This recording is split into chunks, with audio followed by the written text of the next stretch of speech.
So you do. So I'll start with the most common question I get asked, which is, how did this start? Or how did I start? And I started this hobby the same way that most of us start our favorite things in life, accidentally. Uh, I went to Blake's, the apple cider farm, and similar to today, there was a lady there standing with a bee, and I thought she was a little crazy. But when I went home, I took the time to kind of understand what she was doing, kind of go into why she was standing there with her honeybees behind her. And you learn so much from one Google search, and you start learning the importance of beekeeping. So that's where we kind of started. But beekeeping itself is not a solution. It's an impasse, but it's not the the main project. This beekeeping kind of led me towards a big section that is really important for our environment today, and especially in cities where nobody making so many changes to help our pollinators. So this is what today is about, our pollinators. And starting with our quote, anybody who thinks they're too small to make a difference has never met the honey. So just some introductions, and I'm Ananu. With me, I have my artist Mokshi. She's a nutritionist. She's my host, I guess I would say. So she'll help me present some slides later. Today we also have Councilmember Goran Rizia and Councilmember Hines with us today.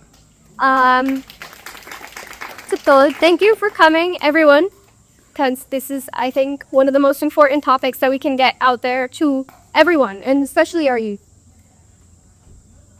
So we're starting with the thank you slide because we're going backwards. Our pollinators are going in decline, but this presentation isn't meant to be gloomy. It's meant to show how we can stop this society and help our pollinators. And what's important to know is that you are all here, you are all curious, and you are all willing to see the world differently. So did you know that 1/3 of the food that we eat is pollination dependent? Meaning every 1 out of 3 bites you take, a bee has pollinated. Not just honeybees, but our other pollinators. What is pollination? Pollination is the process of transferring pollen from the male part of the flower to the female part, enabling fertilization and production of seed. This is how your garden, the foods get pollinated, your raspberries, everything. Here's my honeybee. She's pollinating. So bees bring home the pollen along with their honey and process, and they colonate. So obviously, some people think that the main goal of these bees is to hide. I think otherwise. I think they are doing what they're supposed to do. They're preparing to survive for the winter. But what they do is so specific, which I'll get into later, is what it helps the flowers greatly. So here are some other pollinators. There are 450 species of pollinators in our Michigan itself. And all of these pictures that you are seeing are all in Novi. So it's really impressive how many pollinators you can find in the Bosco field right here if you look for them. So this is our bee fly, our green bottomfly. It looks like an fly, but it's not. It serves a purpose. The viscera butterflies, our monarch butterflies, someone's favorite, I'm sure. The pearl crescent butterfly, the sweat bee, the katydid grasshopper, and the firefly, which I find one to be impressive because they actually pollinate the night when they flowers, which is something that's not a lot of pollinators do. And the Martin calligrapher bee. As you can see on the next picture, there's some like calligraphy on their abdomen. It just spikes up. And something that's important to mention. Dragonflies are not pollinators, but they serve a purpose to our ecosystem, and they also face problems that we're working on solving. And someone's least favorite, I know it's mine, wasp. The mason bee, the hoverfly, our sunflower burrowing resin bee, the leaf cutter bee, and the bumblebee. And Michigan is home to 15 to 18 species of bumblebees, and the hummingbird. Not all pollinators are insects. So, like I mentioned before, there's 450 species of native bees in Michigan, and a big portion of these are solitary bees. And something important to note is that only honeybees will actually make hives. The rest of them will burrow either underground or make homes in between bricks or in crevices in your home. If you have stacks of firewood, that's where they also would go. And now this is my favorite, my absolute favorite, my dear honeybee.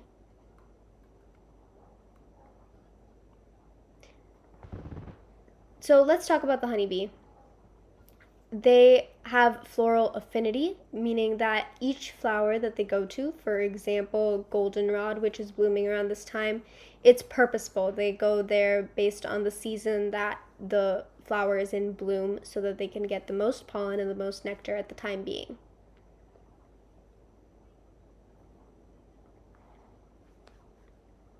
And this helps to ensure that they can stock up on the most honey that they can before winter falls again.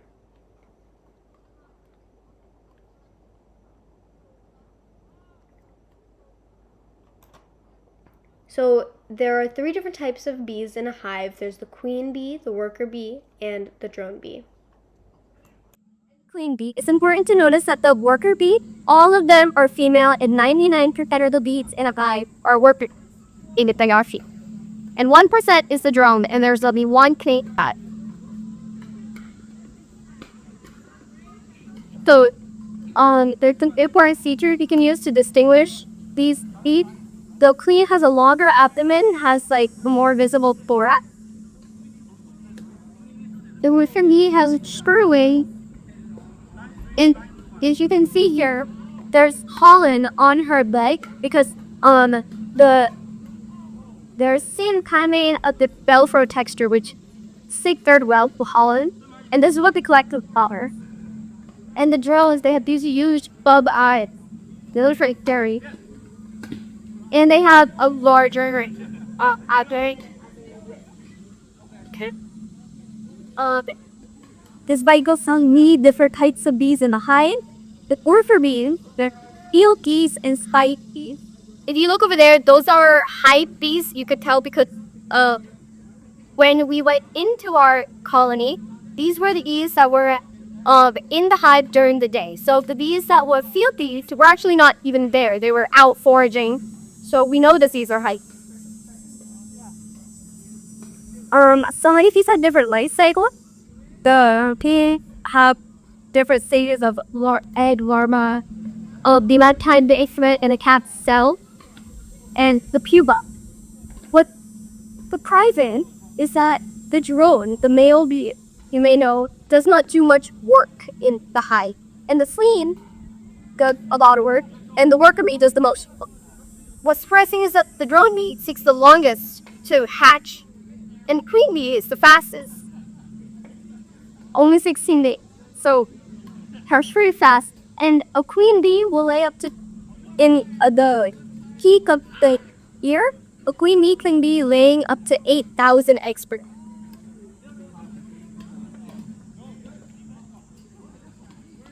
So in worker bees' life, they have different stages. And my favorite thing, or my least favorite thing, and my mom's favorite thing, is that when a bee is born, the very first thing that they do is clean their room. They clean up the cell they were born in, and they get it prepared for a new egg in the one. So that's what they do every very first day. And from the day 2 to day 8, it's honey and their instincts then helps nurse the larger larvae because they're less delicate. So they're able to help with their feeding.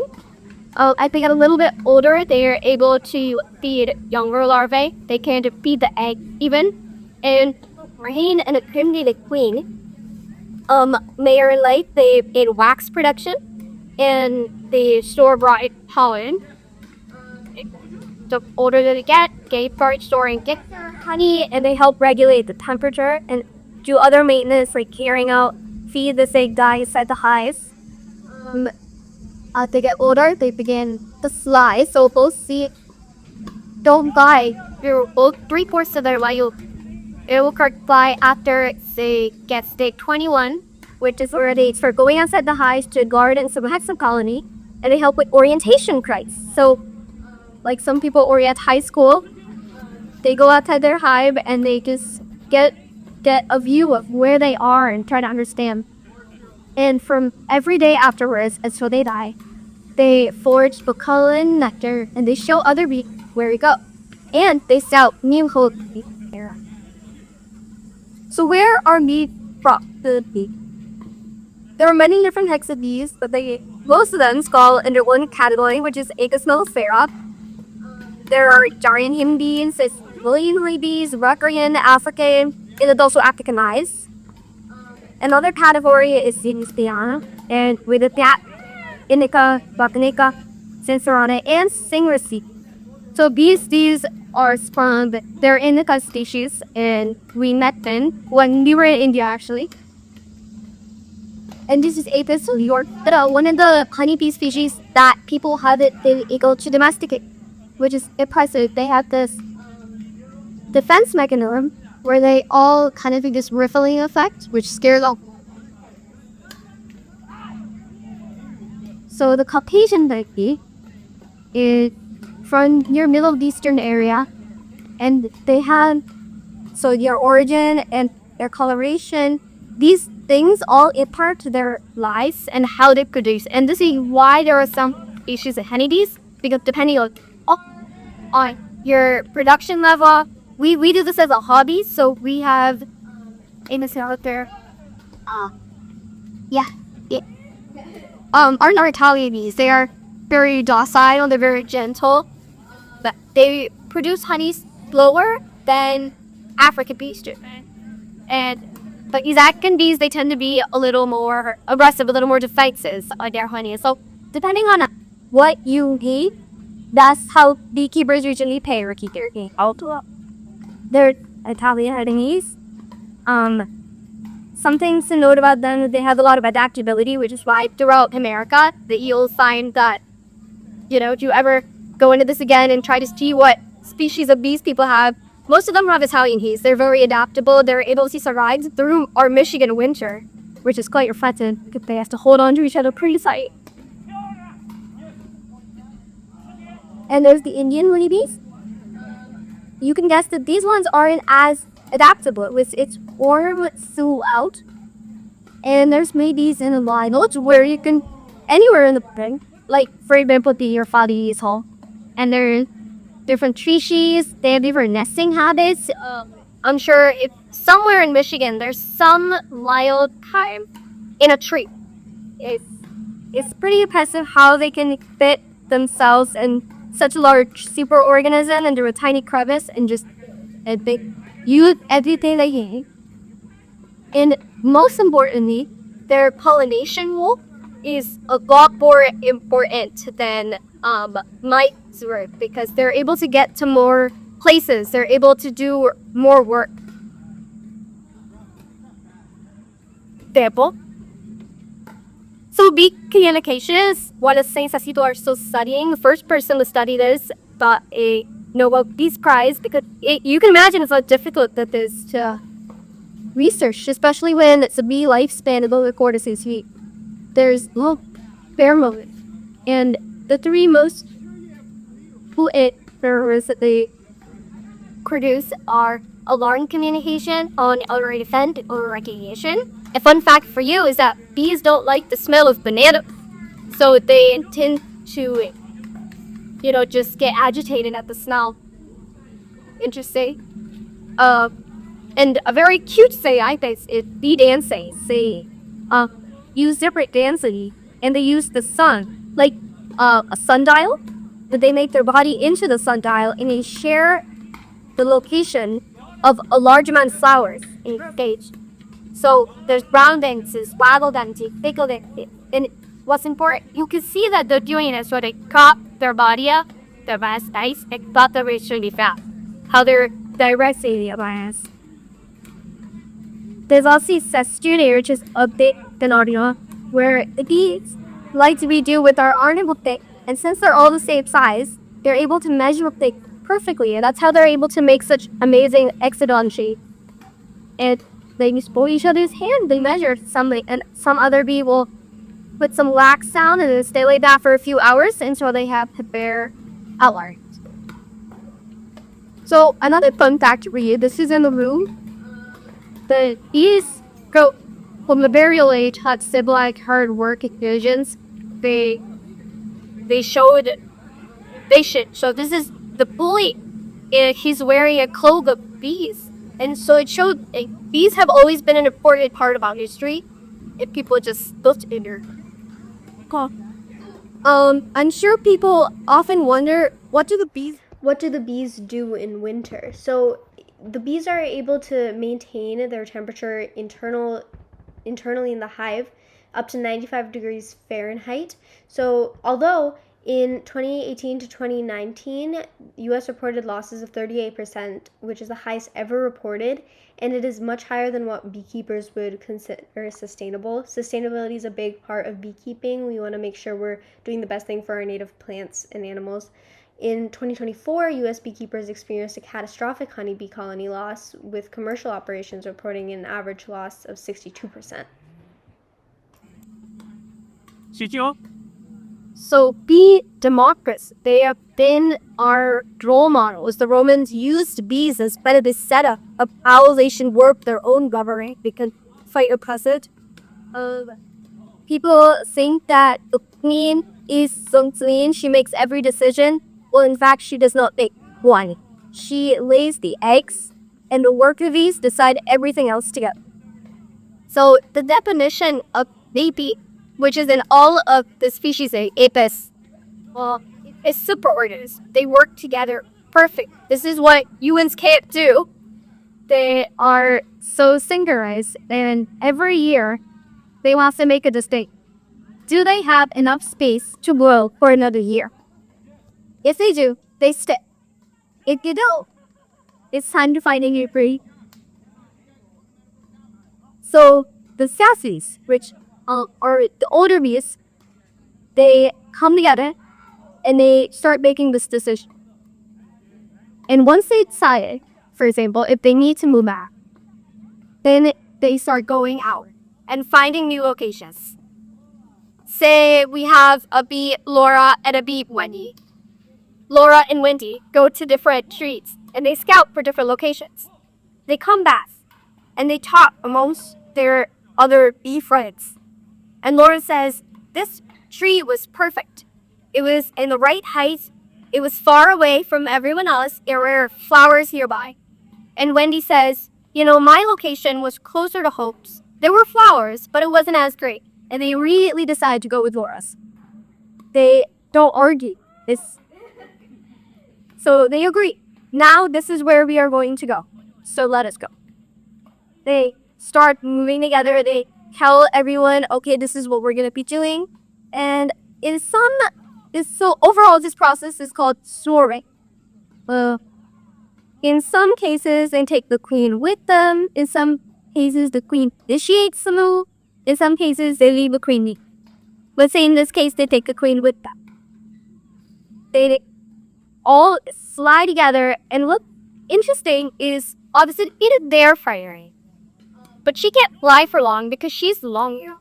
So they will take lakes here and there, which is why you've ever seen a dwarf of just honeys just sitting. They're taking a break. They're tough. And they're all trying to get to this one place, which only a few of these know where they're going, but they all trust each other completely to take each other. So once they get there, they start doing new orientation flights. They start preparing for their new life there. They go around, know where the flowers are, and then the other bees can start helping, and they set us their reward. Hi. They question it, they measure out, and in a case if they didn't take the queen, then it was kind to Megan.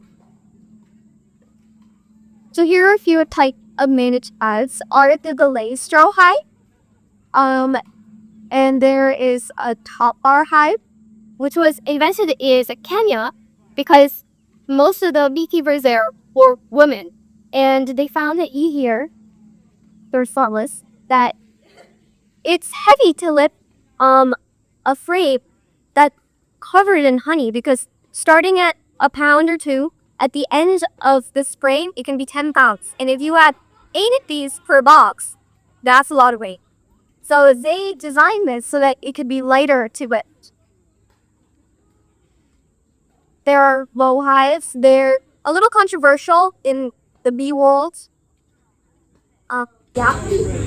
So how do they come up with the design of these managed hives and what makes them so unique to other ones?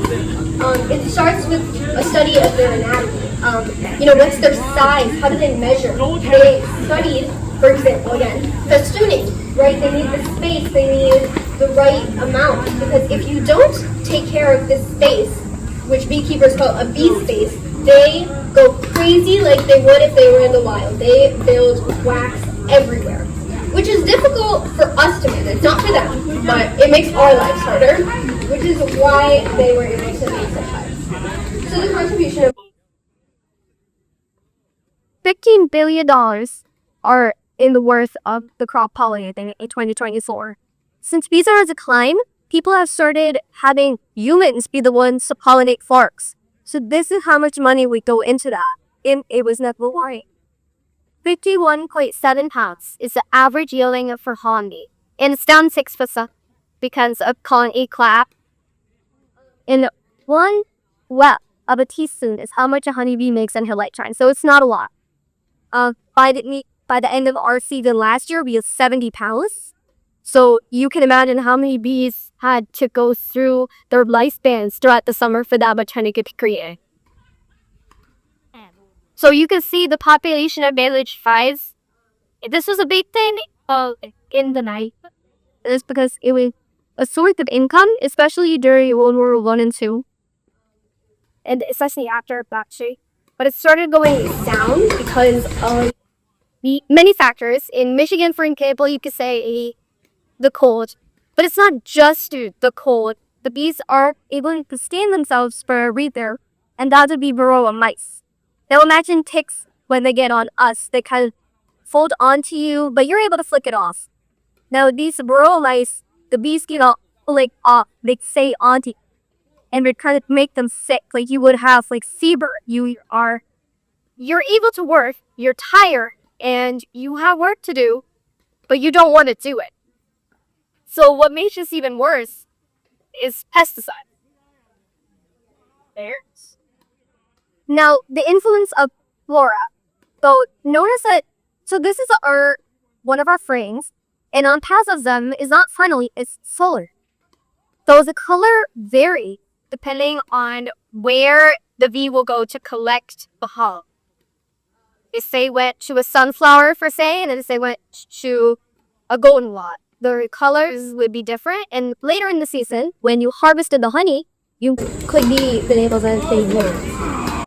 Now, this is our chart that my brain has made it quite accurate. We were able to see that this was Darwin Helen because we were able to match to the color. And this makes sense because logically we have a lot of Dolly with a Bira, so it makes sense. It's quite great. Helpful for us. So, long-running versus commercial. Long-running is quite different than commercial honey that is sold in all year round. Sorry. Commercial honey rising bee that's all supermarket honey, pasteurized like milk. Heated also 30 degrees Celsius or more and colored by rapid cooling. Now, honey contains a lot of enzymes, a lot of proteins that are very good for you. This is what makes honey so special. This is why people have used it in herbal medicine. But when you heat it up, you kill all of these healthy bacteria. And when you cool it down again, it's sugar. There's nothing other than the fructose. So this is why it is so different than your raw honey. So organic honey comes from a farms that eat the USDA's organic livestock stand, right? If we were to sell our honey, which we are not, but if we could call it raw, we could call it unfiltered. We cannot call it organic. There's a big difference. The U.S. government has a lot of necessities that need to be met to call out organic. There's moisture content, If anybody has ever seen those satisfying videos where they cut the wax off the honey, this is for a reason. It's for a purpose more than just protecting the honey. Um, they, the bees are able to tell, by some phenomena what's the moisture content of this honey in. If you harvest the honey too early, like you'll see later in this one is not half.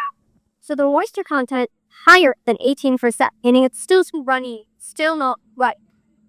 But once they're able to tell that the moisture content from 17 to 18%, they'll build wax over it, protecting it and keeping it um ready forever. There in honey that is in the pyramids of Egypt that has not expired. Honey is the only food that would never expire. So so how bees are able to tell the moisture content is through their eyes. They're able to use their eyes as refracting lenses. And if humans had to develop their own, it's not good, it's called a refractometer, but they use it through their own eyes and their intel. So could I invite our nutritionist to share some more things about this that I am not educated on in anything? Thank you. Thank you, Ananya. And what I mean is, Kelly, by that I see that the bees I am so scared of is like a family and friends she knows all about. So I'm just thrilled to learn more about bees right now. And I used to work at Tollgate Farm, which is very close by from here. And we are so fortunate, the white people are so fortunate to have that place here. So I know there are three things we taught farm ecology over there, and then three parts in the nature. They're workers, they are consumers, and they're decomposers. So we are unfortunately just the consumers, human beings, and these are producers. They're mostly collectors, but they are the workers. So I'm going to unfortunately talk about just the consumeristic aspect of it. So bear with me. Also, me and Amir had not practiced the slides before, so it's not gonna go as smooth as and you guys worked. Uh, I also include a little bit of Marathi and Hindi, if that's okay. It's my mother tongue, and I think some people understand Hindi over here, so I'll respect that as well. I also slide from American English to Indian English accent once in a while, so bear with me on that. So about the nutritional aspects, what I'm talking about nutrition is I learned nutrition in India as well as here. Unfortunately, they did not talk a lot about the benefits of honey in my education. So honey is always compared with sugar. So it can be a sugar from different kinds. Just to first focus on the nutritional facts that I just found out on Google. All the information is available on Google, of course. So the calorie content is 64 calories per tablespoon. What 4 tablespoon is about 15 ml. So 15 ml will give you about 64 calories, usually calculated as 4 times the amount of sugar in a spoon. That approximately comes to 68, I think. So honey, actually sugar content is slightly lower compared to a regular sugar. Also, it doesn't have any fat whatsoever, which is a good news. Uh, it does have a little bit of sodium.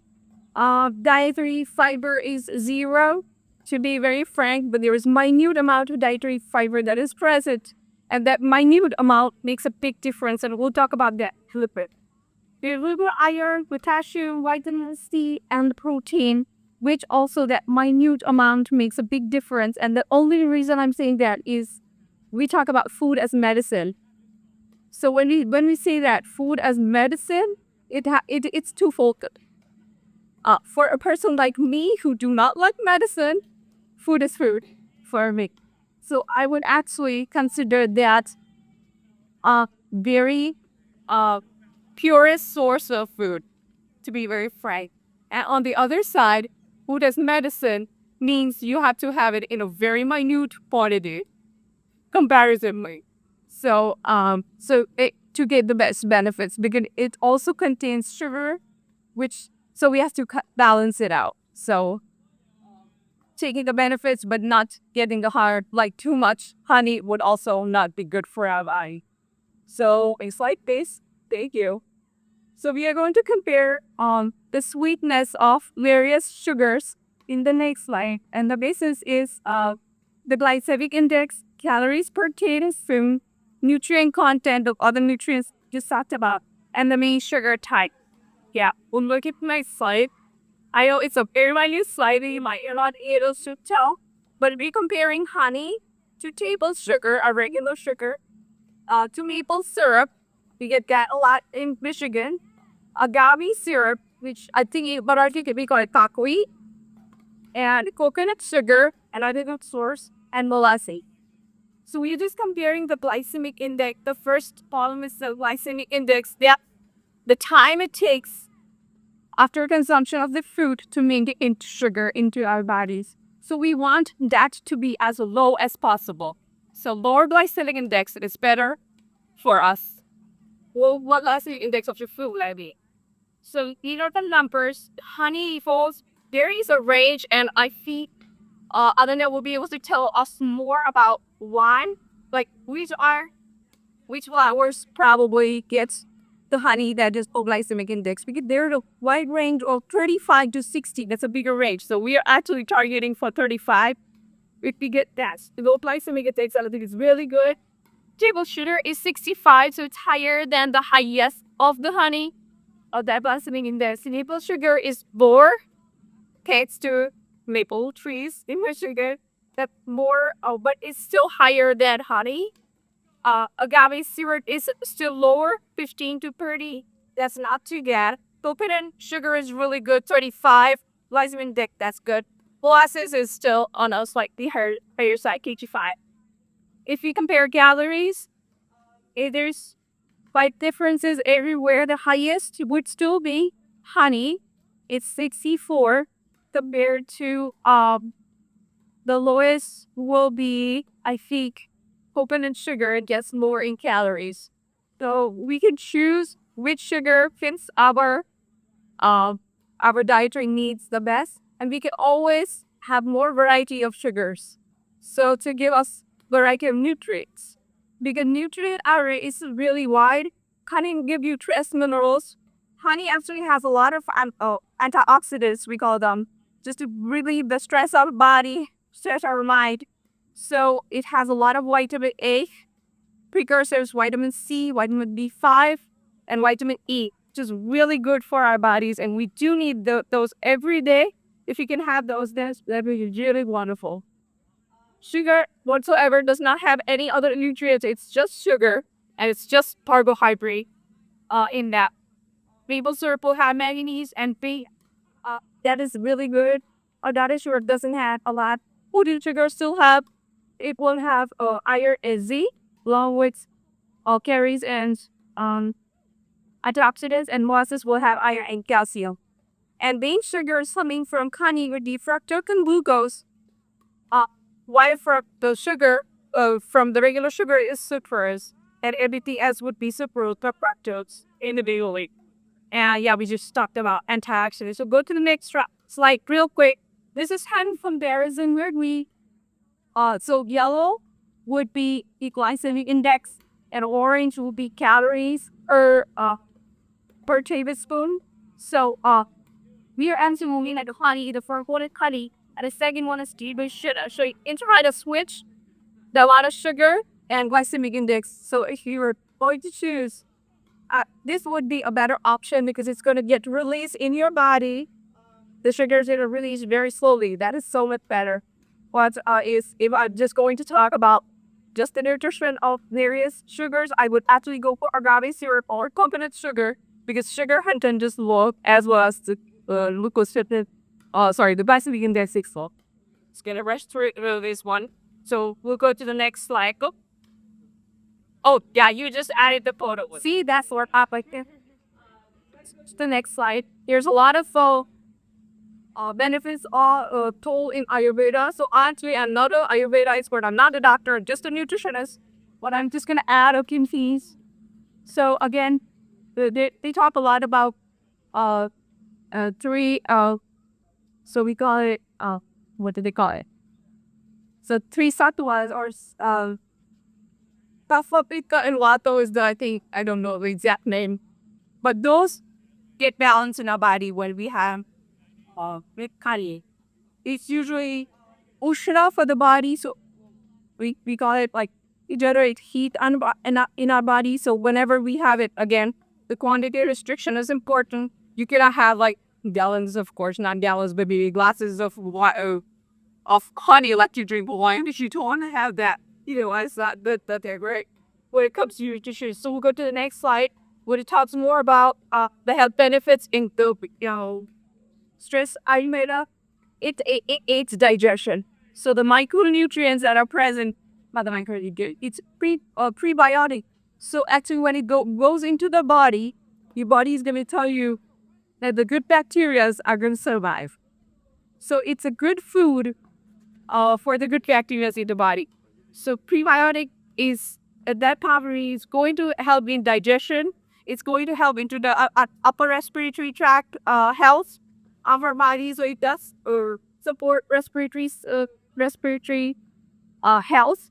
So if anybody has asthma or anybody has cough through the night, the only thing you can give is just honey, rather than going rushing for medicines and even Ayurvedic medicines. The first thing, if it's like Ananya said, if it's like raw and like a purest form of honey, that would be a good option to go for.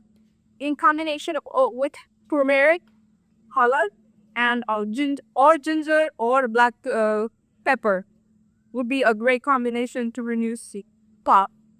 It's good for weight management. Now, I'm a nutritionist. I work for weight loss a lot in India. So the first thing we would advise to people would be with warm water, honey, and lime in the morning would give you lipolysis.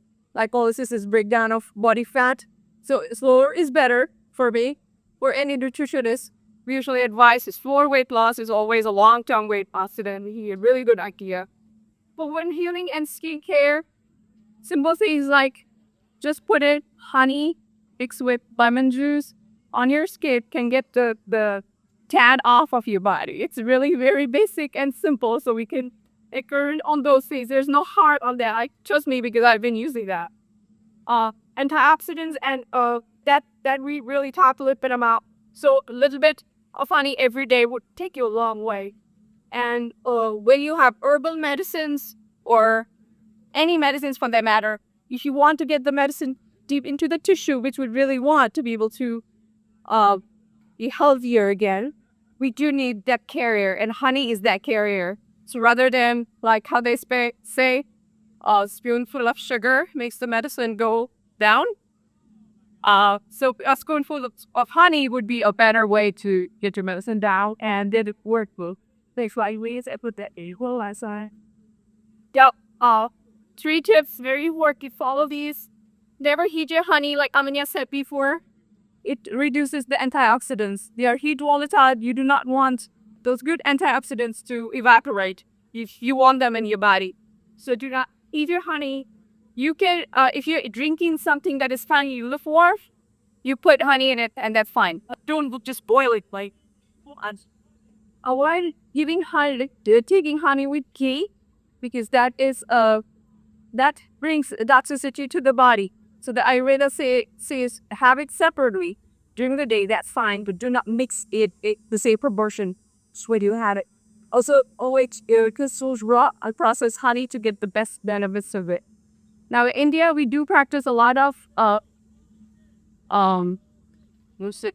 The gold ash mixed with honey and ghee, not in same proportion. Uh, and they do that in Pusha Nakshatra. If you follow the Nakshatra, I'm really good at that. So every month they give it to growing children, to get the highest benefits of for your immunity, for intellect, and a lot of things.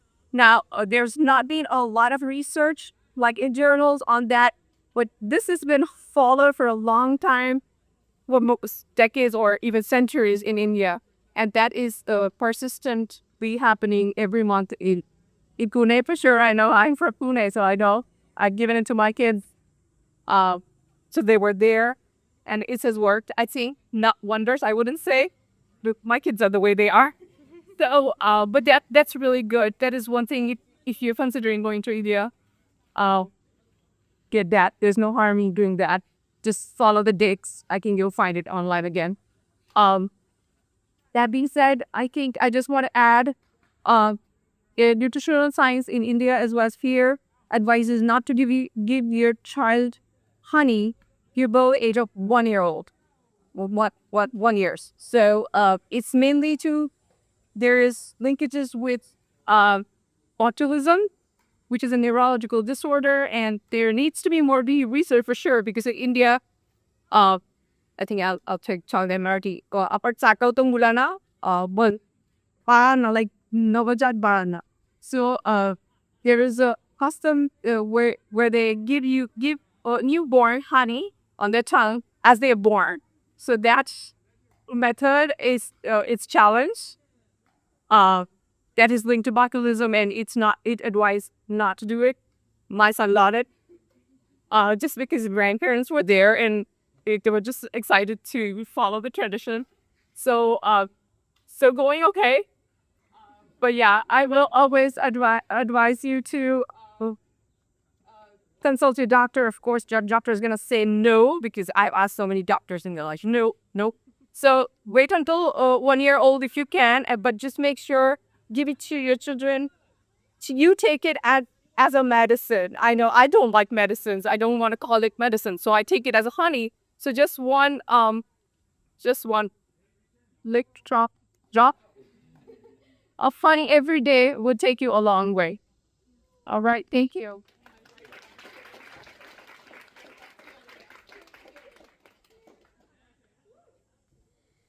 The idol some things. That's in right. I think honey is in our house for sure. We take a spoonful of honey each day. It's just our thing now. You do like my hair. So some misconceptions back. This is a little towards honeybees, but two misconceptions over pollinators again. No? So bees sing for no reason. Eh, um, honeybees they sing as they die. So they don't want to sing you. So people often ask me, do they stay? Yeah, they sing. They don't want to stay. So they are nice. They're my friends. I like that. Um, beehives are aggressive. Not all. Well-managed hive, for example, we don't let them go out of control and build wherever.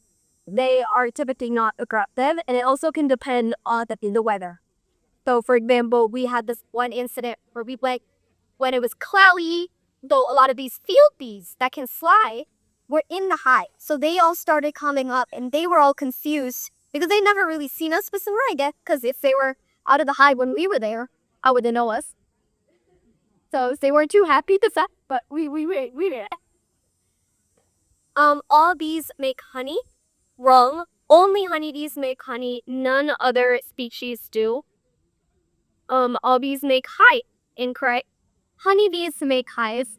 Nobody else. Solitary bees go where they can to secure themselves for the night and get to work, and that's it. If anybody has ever seen bumblebees sleeping in flowers, that's what they're doing. They're finding their hooks in the nice. All bees collect pollen. Incorrect. Most solitary bees break nectar and do not elect the pollen. However, this can be something that happens accidentally as well. Sometimes if they kick their leg up and they get some pollen on them and they kick to the next flower, they are pollinators. Bees, seeker, are the moth. Wrong. We cannot control the bee, but we can manage the hive to kind of understand their behavior. This is why studying bees and honey can be so difficult because everything is different. There's so many variables that you don't even know. People say that your honeybees can go up to 5 kilometers in every direction to collect honey. Sometimes they go more, so you don't know where they're getting the pollen from. So you can't. Every honey tastes different. It's interesting, and it makes a difference to research. But it's just honeybees are the best pollinators. Well, bumblebees do sonification. So they're able to this is in particular, let's say to your tomatoes. This is a big thing for cherry tomatoes. They vibrate their bodies to the middle seat. Does anybody sing? No? Nobody wants to sing a middle. Uh, yeah. So they vibrate their body while exactly that note, and they're able to make the tomato bullets fall out. It's something that they can do specifically. My honeybees can't do it. A lot of other pollination. Other pollinators can't do. Data can be collected readily that can help other solitary bees as well. Another one, beekeeping will save the bees. Wrong. In fact, it does not help much at all. It's not a negative impact, but it's not a shitty positive one. Our native bees are the most important in our society, so we need to focus on pollinator habitat. Nobi is an affiliate of ACD USA where They've given more resources so that we can help our pollinators, and if you're interested, I would recommend checking out Bee City website. simple and effective takeaways that I have for you guys are to create a diverse pollinator habitat and to create native in your garden. So we're gonna do a little prize story. Can you be? Do you mean we're gonna give a prize to the best answer? Why you think we have to create native stuff?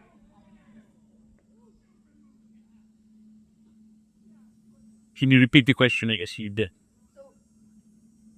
So the question would be, why do we plant natives to help the colonies? The native pollinators don't like the native flowers, and we need to make care of. Yes. Stay. Yes. Swarms are spinning. True.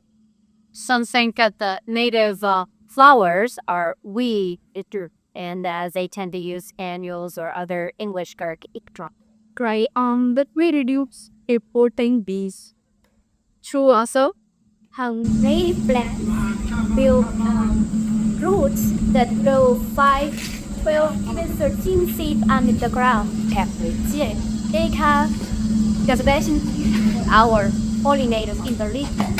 So when the bouquet go to this cultivar, it's nice, but it's like not like snack or a candy, or and it's not as nutritious as the bee plants because they have some bees that is specialized in wine with the flowers.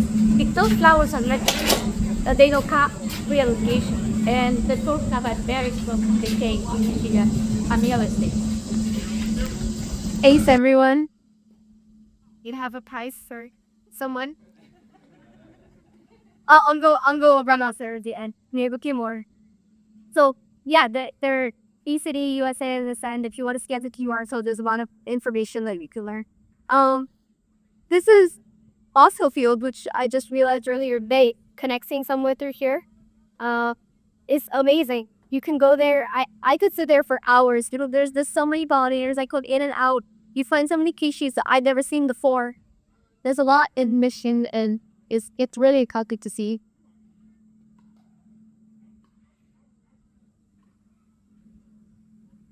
Okay, another effective takeaway is to minimize and eliminate pesticide use. Another question I had for you is, why do you think minimizing or eliminating pesticide would help our bees? Anyone? To retain their pureness. Yeah. Yes.